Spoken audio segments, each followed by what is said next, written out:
Audiophile great sounding இல்லை ஒரு எல்டாக் based நல்ல ஒரு ஹை ரெசல்யூஷனில் இருக்கிற சவுண்ட் குவாலிட்டி எதிர்பார்க்குறீங்கன்னா இந்த கேசி கேரோல் ப்ரோவில் நல்ல ஒரு ஹை டெஃபினிஷன் சவுண்டிங் வந்து இருக்குது. ஸோ பட் எனக்கு வந்து சில மிக்சட் ஒப்பீனியன்ஸும் வந்து இருக்குது. ஸோ இந்த வீடியோவில் வந்து ஃபுல் அண்ட் ஃபுல் இதோட ரிவ்யூ வந்து பார்க்கலாம். KC Carol pro. ஸோ இது வந்து கேசியோட பிராண்ட். ஐஎம் இயர்ஃபோன்ஸ் பார்த்துருப்பீங்களா? ஸோ அவங்களோட பிராண்ட்.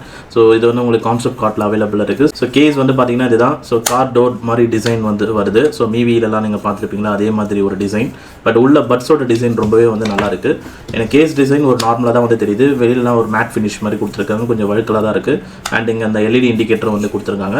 அது நீங்கள் பட்ஸ் வைக்கும் போது அந்த இண்டிகேஷன் வந்து வரும். பட்ஸ் வந்து நல்லா வந்து டிஃப்ரெண்ட்டாக வந்துருக்கு. டிரான்ஸ்பரண்ட்டாக வந்து பண்ணியிருக்காங்க. உள்ளே இருக்கிற போர்ட்ஸ்லாம் வந்து நம்மளுக்கு தெரியுது.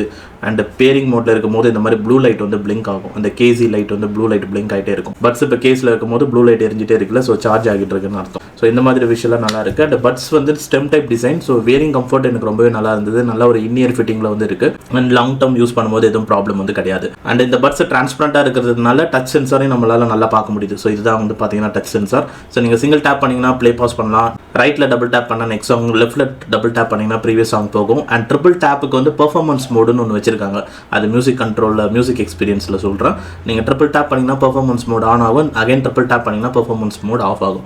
அண்ட் வந்து லாங் டச் லெஃப்ட்டில் வந்து லாங் டச் பண்ணிங்கன்னா உங்களுக்கு ஏஎன்சி மோட்ஸ் வந்து ஆக்டிவேட் ஆகும். ANC on, transparency mode and off mode வந்து இருக்குது. ரைட் பட்ஸில் லாங் ப்ரெஸ் பண்ணிங்கன்னா கூகுள் அசிஸ்டன்ட் வந்து ஆக்டிவேட் ஆகும். ஸோ பேசிக்காக இதெல்லாம் தான் டச் ஃபங்க்ஷன்ஸ். அண்ட் இதில் வந்து வால்யூம் கண்ட்ரோல் ஃபங்க்ஷன் கிடையாது. ஏஎன்சியில் 55 டெசிபிள்ஸ் கொடுத்துருக்காங்க. ஏஎன்சி ரொம்பவே நல்லா இருக்குது. ஸோ நீங்கள் ஒன்ஸ் இதை எடுத்து வியர் பண்ணிவிட்டு ஏஎன்சி ஆன் பண்ணிங்கன்னா நாய்ஸ் வந்து மேக்ஸிமம் கண்ட்ரோல் பண்ணுது. ஸோ இப்போ இந்த ரூமில் வந்து ஒரு 55 டெசிபிள்ஸ் ஆஃப் நாய்ஸ் வந்து கிட்டத்தட்ட இருக்கும். ஃபேனோட நாய்ஸ் அது மேக்ஸிமம் ஒரு 70-80% வந்து எனக்கு கம்மி பண்ணுது. இப்போ கேசி கேரோல் ப்ரோ அந்த டிடபிள்யூசி இயர்பட்ஸில் பேசிகிட்டு இருக்கேன். இண்டோரில் தான் இருக்கேன். ஃபேன் நாய்ஸில் வந்து பேசிகிட்டு இருக்கேன். இப்போ நான் பேசுறது என்னோட வாய்ஸ் கிளாரிட்டி, வால்யூம் லெவல் அதெல்லாம் உனக்கு எந்த அளவுக்கு கேட்குது? பேக்ரவுண்ட் நாய்ஸ் கிளியரபுளாக இருக்கா? எப்படி இருக்கு கால்ஸ்? வால்யூம் லெவல் வந்து நல்ல ஹை லெவல்ல இருக்கு. ஓகே. கிளாரிட்டியும் வந்து ரொம்ப சூப்பரா இருக்கு, கிளியரா. பேக்ரவுண்ட்ல எனக்கு ஏதோ ஒரு மெக்கானிக்கல் நாய்ஸ் மாதிரி லைட்டா கேக்குது, அவ்வளவுதான். மற்றபடி பெருசா எதுவும் இல்ல. ரொம்ப ஏர் நாய்ஸ்லாம் எதுவும் கேட்கல? ஏர் நாய்ஸ் வந்து இது வரைக்கும் ஒண்ணு கூட கேட்கல. ஃபேன் நாய்ஸ் எதுவுமே கேட்கல. அந்த மெக்கானிக்கல் நாய்ஸ் தான் இருக்கு. ஆமா. ஆனா என் வாய்ஸ் வந்து இப்போ உங்களுக்கு நல்லா கிளியரா கேக்குது. நல்லா போல்டா, லவுடா, கிளியரா இருக்கு. நல்லா இருக்கு. Okay okay. நேச்சுரலா தானே இருக்கு? இல்ல ஏதாவது ஒரு மாதிரி ஒரு சாஃப்டா ஸ்மூத்தா இருக்கிற மாதிரி இருக்கா? நேச்சுரலா தான் இருக்கு. Okay okay. எப்படி இருக்கோ அதே மாதிரி தான் இருக்கு. இல்ல ஏதாவது விட்டு விட்டு கேக்குதா? இப்போ இது வரைக்கும் நான் பேசுனதுல விட்டு விட்டு. அண்ட் அடுத்த மியூசிக் எக்ஸ்பீரியன்ஸ் வைஸ் இதில் எல்டாக் கோடக்கில் தான் வருது. கனெக்ட் பண்ண உடனே எல்டாக்கில் தான் வந்து கனெக்ட் ஆகும். அண்ட் மியூசிக்கோட அந்த குவாலிட்டி வந்து ரொம்பவே நல்லா இருக்குது. நல்ல ஒரு கிளியரான ஒரு சிக்னல்ஸ் வரதுனால உங்களுக்கு குவாலிட்டியாக வந்து பார்த்தீங்கன்னா இருக்கும் சவுண்ட்ஸ் எல்லாமே. ஸோ எந்த ரேஞ்ச் ஆஃப் ஃப்ரீக்வன்சியாக இருந்தாலும் சவுண்ட்ஸ் குவாலிட்டியாக வந்து இருக்கும். அண்ட் இதோட சவுண்டிங் வைஸ் பார்க்கும்போது இது ஒரு பேலன்ஸ்டு சவுண்டிங் தான். பட் ஆனால் ஏஎன்சி நீங்கள் ஆன் ஆஃப் பண்ணுறதுனால சவுண்டிங் வந்து ஆக்சுவலாக சவுண்ட் சிக்னேச்சர் சேஞ்ச் ஆகுது. ஸோ இப்போ நீங்கள் ஏஎன்சி வந்து நான் ஆஃபில் வச்சு கேட்டேன் அப்படின்னா நல்ல ஒரு பேலன்ஸ்டு சவுண்டிங்காக வந்து இருக்கும். வோக்கல்ஸோட கிளாரிட்டி ரொம்பவே நல்லா இருக்கும். பேஸ் அண்ட் மிட்ஸ் வந்து பேலன்ஸ்டாக இருக்கும். பேஸோட எஃபெக்ட் வந்து ரொம்ப பூஸ்டடாவோ அந்த மாதிரிலாம் வந்து இருக்காது. பேஸ் வந்து நல்ல ஒரு எஃபெக்ட் வந்து தேவையான அளவுக்கு இருக்கும். பேலன்ஸ்டாக வந்து இருக்கும். அண்ட் இதுவே வந்து ஏஎன்சி ஆன் பண்ணிங்க அப்படின்னா அப்போ மிட்ஸ் அண்ட் பேஸ் வந்து கொஞ்சம் எக்ஸ்ட்ரா வந்து இன்க்ரீஸ் ஆகுது.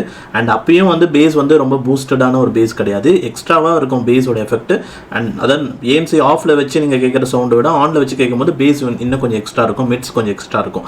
அண்ட் அதே இல்லாமல் சுற்று வட்டாரத்தில் ஏதாவது நாய்ஸ் இருந்ததுன்னா அந்த நாய்ஸையும் கம்மி பண்ணிடும். ஏன்னா அதில் ஏஎன்சியோட பெர்ஃபார்மன்ஸ் நல்லா தான் இருக்குது. அதனால் ஏஎன்சி ஆன் பண்ணி கேட்கும்போது இன்னும் நல்லாவாக வந்து பக்காவாக வந்துருக்கும். அண்ட் வோக்கல்ஸ் கிளாரிட்டியும் தேவையான அளவுக்கு கரெக்டாக இருக்குது. ஆனால் ஏஎன்சி ஆஃபில் வச்சு கேட்கும் போது தான் நல்லா பேலன்ஸ்டாக ஒரு டீட்டெயில்டான ஒரு சவுண்டிங் இருக்கும். வோக்கல்ஸ் கிளாரிட்டி ஏஎன்சி ஆஃபில் வச்சு கேட்கும் போது தான் நல்லாயிருக்கும். பட் என்னன்னா ஏஎன்சி ஆஃபில் இருக்கும்போது மேபி உங்களோட சரௌண்டிங்கில் நாய்ஸ் அதிகமாக இருந்ததுன்னா அந்த நாய்ஸும் உங்களுக்கு கேட்கும். ஸோ நீங்கள் சாங் கேட்டுட்டு இருக்கும்போது அந்த நாய்ஸும் வந்து உங்களுக்கு கேட்கும். அதனால் அது உங்களுக்கு ஒரு டிஸ்டர்பன்ஸாக வந்து இருக்கும். ஸோ மேபி நீங்கள் நாய்ஸ் இல்லாத இடத்துல யூஸ் பண்ணுறீங்கன்னா அப்போ ஏஎன்சி ஆஃபில் வச்சு கேளுங்க. ஸோ அப்போ உங்களுக்கு நல்ல ஒரு மியூசிக் எக்ஸ்பீரியன்ஸ் வந்து இருக்கும். மேபி மூவிஸ்லாம் பார்க்குறீங்கன்னா அப்போ வேணால் ஏஎன்சி ஆன் பண்ணி பார்த்தீங்கன்னா அப்போ வந்து ஏன்னா மிட்ஸ்லாம் கொஞ்சம் நல்லா அதிகமாக இருக்கிறதுனால வோக்கல்ஸ்க்கு வந்து இன்னுமே உங்களுக்கு நல்லா ஒரு தெளிவாக வந்து உங்களுக்கு கேட்கும். ஸோ மொத்தத்தில் இதோட சவுண்டிங் வந்து இந்த மாதிரி தான் வந்து இருக்குது. ஏஎன்சி ஆன் ஆஃப் பண்ணுறதுனால சவுண்டிங் வந்து உங்களுக்கு இந்த மாதிரி ஒரு வேரியேஷன்ஸ் வந்து நடக்குது. அண்ட் இது மட்டும் இல்லாமல் இதில் வந்து நான் வந்து இப்போ இது வரைக்கும் கேட்டதில் எனக்கு சவுண்ட்ஸில் வந்து சில கிளிச்லாம் வந்து பார்த்தீங்கன்னா வந்தது. ஸோ கேட்டுகிட்டே இருக்கும்போது லெஃப்ட் இயர்பட்ஸில் திடீர்னு ஒரு மாதிரி கிச்சன்னு வர மாதிரியோ இல்லை ரைட்டில் திடீர்னு ஒரு கிச்சின்னு வர மாதிரியோ. ஸோ இது வந்து அதாவது நார்மலாக சிம்பிளாக ஒரு டோன் கிடையாது. ஸோ அதாவது சாங்கே வந்து நம்மளுக்கு அஃபெக்ட் ஆகுது. திடீர்னு ஒரு வேர்ட்ஸ் பாடுறாங்க அப்படின்னும் போது அந்த வேர்டிங்கே வந்து பார்த்தீங்கன்னா ஒரு மாதிரி தப்பாக வருது. ஃபஸ்ட்டு இனிஷியல் டைமில் வந்து எனக்கு வரல. நான் இது ஒரு 3 சைக்கிள்ஸ் வந்து நான் யூஸ் பண்ணியிருக்கேன். சார்ஜ் போட்டு திரும்ப காலி பண்ணி திரும்ப போட்டு திரும்ப காலி பண்ணி அந்த மாதிரி வந்து பேட்டரி சைக்கிள்ஸ் 3 டைம்ஸ் யூஸ் பண்ணும்போது நான் நடுவில் இது விஷயத்தை வந்து ஃபைண்ட் அவுட் பண்ணேன். ரெகுலராக வந்து வரல, எப்பயாவது ஒரு டைம் நீங்கள் கேட்டுகிட்டே இருக்கீங்கன்னா திடீர்னு எப்பயாவது ஒரு டைம் வந்து வருது. அண்ட் அடுத்து இதில் வந்து உங்களுக்கு ஹை பர்ஃபார்மன்ஸ் மோடுன்னு ஒன்று கொடுத்துருப்பாங்க. ஸோ நீங்கள் பட்ஸில் வந்து ட்ரிபிள் டைம்ஸ் டேப் பண்ணிங்கன்னா ஹை பர்ஃபார்மன்ஸ் மோட் ஆன் அப்படின்னு வரும். இந்த ஹை பர்ஃபார்மன்ஸ் மோடு வந்து இன்னுமே வந்து ரொம்ப வேலைக்கு ஆகலன்னு தான் வந்து சொல்லணும். ஏன்னா நீங்கள் நார்மலாகவே வந்து ஹை பர்ஃபார்மன்ஸ் மோடு இல்லாமலே நல்லா தான் வந்து இருக்குது. பட் ஹை பர்ஃபார்மன்ஸ் வைக்கும் போது அது இன்னுமே ட்ரபிள் கொஞ்சம் அதிகமாக பூஸ்ட் ஆகுது. ஸோ சவுண்ட்ஸ் வந்து இன்னும் ரொம்ப அதிகமாக வருது. அண்ட் அந்த ஹை பர்ஃபார்மன்ஸ் மோடு வைக்கும் போது இன்னும் அந்த சவுண்ட் கிளிச் வந்து அதிகமாக இருக்குது. ஸோ அதனால் அந்த பர்ஃபார்மன்ஸ் மோடெல்லாம் இல்லாமல் நார்மலான ஸ்டாண்டர்ட் மோட்லேயே ANC ஆஃபில் ரொம்ப நல்ல சவுண்டிங் வந்து இருக்குது. அண்ட் அடுத்து வந்து இதோட சார்ஜிங் சைக்கிள்ஸ் வைஸ் நான் 3 வாட்டி யூஸ் பண்ணல. ஸோ அதில் வந்து மெயினாக வந்து case and earbuds full charge பண்ணுறதுக்கு 1.5 hours ஆகுது. பட்ஸை கேஸில் வச்சு சார்ஜ் பண்ணுறதுக்கு ஒரு 30 to 40 minutes ஆகும். அண்ட் பட்ஸ் வந்து உங்களுக்கு LDAC கோடெக்கில் யூஸ் பண்ணுறதுனால and puts only playback hours வந்து உங்களுக்கு 3.5 to 4 hours வந்து வரும். பட்ஸ் கேஸ்லேருந்து எடுத்திங்கன்னா ஒரு 4 hours மேக்ஸிமம் வந்து நீங்கள் கண்டினியூஸாக கேட்க முடியும். ஏன்னா LDAC கோடெக் இருக்கிறதுனால. மேபி நீங்கள் LDAC கோடெக் வந்து சுவிட்ச் ஓவர் பண்ணிவிட்டு டேரெக்டாக SBC தான் போகிற மாதிரி ஆப்ஷன் வருது. AAC கோடெக் வந்து இல்லை. ஸோ இதுவும் வந்து பார்த்தீங்கன்னா மேபி அப்ளிகேஷன் சப்போர்ட் இருந்ததுன்னா அதில் போய் பண்ணிருக்கலாம். அதுவும் வந்து பார்த்தீங்கன்னா கிடையாது. மேபி அந்த SBC கோடெக்கில் கேட்டிங்கன்னா இன்னும் கொஞ்சம் பிளேபேக் ஹவர்ஸ் எக்ஸ்ட்ரா வரும். டோட்டலாக வந்து பார்த்தீங்கன்னா கேஸ் இயர்பட்ஸ் வந்து கேஸில் வச்சு ஒரு 3 times வந்து ஃபுல்லாக ரீசார்ஜ் பண்ண முடியும். அண்ட் 4th டைம் வந்து ஃபுல்லாக சார்ஜ் ஆகாது. அண்ட் சார்ஜிங் இண்டிகேஷன் பொறுத்த வரைக்கும் இங்கே LED இண்டிகேட்டர் இருக்குது. நார்மலாக பட்ஸ் வைக்கும்போது உங்களுக்கு க்ரீன் லைட் எரிஞ்சதுன்னா கேஸில் நல்லா சார்ஜ் இருக்குன்னு அர்த்தம். ரெட் லைட்டோ இல்லை ஆரஞ்சு லைட்டோ எரிஞ்சதுன்னா கேஸில் சார்ஜ் கம்மியாக இருக்குன்னு அர்த்தம். அண்ட் டியூரிங் சார்ஜிங்லும் ஃபர்ஸ்ட் ரெட் லைட் வந்து பிளிங்க் ஆகிட்டே வந்து இருக்கும். ஃபைனலாக சார்ஜ் கம்ப்ளீட் ஆயிடுச்சு அப்படின்னும் போது க்ரீன் லைட் கான்ஸ்டன்ட்டாக எரிஞ்சிக்கிட்டே இருக்கும். நான் பார்த்த வரைக்கும் இதில் கான்ஸ்ன்னு பார்த்தீங்கன்னா வால்யூம் கண்ட்ரோல் கிடையாதுங்க. அண்ட் அதுக்கப்புறம் நம்ம சாங் கேட்கும்போது நடுவில் ஒரு சில டைம் நான் ஒரு கிளிச் மாதிரி வந்தது. ஸோ அது நான் ஃபேஸ் பண்ணேன். அண்ட் தேர்ட் வந்து பார்த்தீங்கன்னா நீங்கள் இப்போ இதோட ப்ரைஸ் வந்து 2800 சம்திங்ல. ஸோ இப்போ நம்ம மோஸ்ட்லி பாப்புலரான இருக்கிற ரியல்மி OnePlus-ஆக இருக்கட்டும், போட்டாக இருக்கட்டும், அந்த மாதிரி ப்ராடக்ட்டோட பார்க்கும்போது ஃபீச்சர்ஸ் வைஸ் இதில் கொஞ்சம் நிறைய வந்து கம்மியாக இருக்குன்னு சொல்லுவேன்.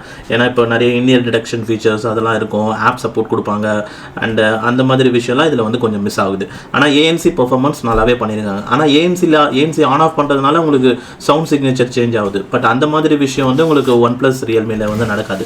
ஏன்னா அது அட்வான்ஸ்டு ANC அப்படின்னு ஒரு விஷயம் இருக்குது. இப்போ இவங்களோட ANCலாம் நம்ம ஆன் ஆஃப் பண்ணுறதுனால நம்மளுக்கு எதுவுமே சவுண்ட் சிக்னேச்சரில் பெருசாக சேஞ்சஸ் தெரியாது. ஆனால் இது வந்து எப்படின்னா ஒரு சவுண்ட் ப்ரொஃபைலே சேஞ்ச் பண்ணுற மாதிரி இருக்குது. நான் ANC ஆன் பண்ணுறதுனால எனக்கு ஒரு சவுண்டிங்கே டிஃப்ரெண்ட் ஆகுது. அது வந்து எப்படின்னா ஒரு EQ சேஞ்ச் பண்ணுற மாதிரி வந்து இருக்குது. ஏன்னா இப்போ ANC ஆன்லேயே வச்சுக்கிட்டு அந்த பேலன்ஸ்டு சவுண்டிங் கேட்டிருந்தேன்னா இன்னும் நல்ல ஒரு குவாலிட்டியாக ஒரு டீட்டெயில்டான ஒரு சவுண்டிங் இருந்திருக்கும். ஒரு பேலன்ஸ்டான ஒரு சவுண்டிங், ஒரு ஆடியோஃபுல் கிரேட் சவுண்டிங் வந்து அப்போ நம்மளுக்கு இன்னுமே நல்லா இருந்திருக்கும். ஸோ மொத்தத்தில் அவ்வளோதான் இந்த KC Carol Pro TWS earbudsக்கான ரிவ்யூ. ஸோ இந்த வீடியோ உங்களுக்கு பிடிச்சிருந்தா லைக் பண்ணிட்டு சப்ஸ்கிரைப் பண்ணிக்கோங்க. அண்ட் தேங்க்ஸ் ஃபார் வாட்சிங் திஸ் வீடியோ கைஸ். கேட்கல.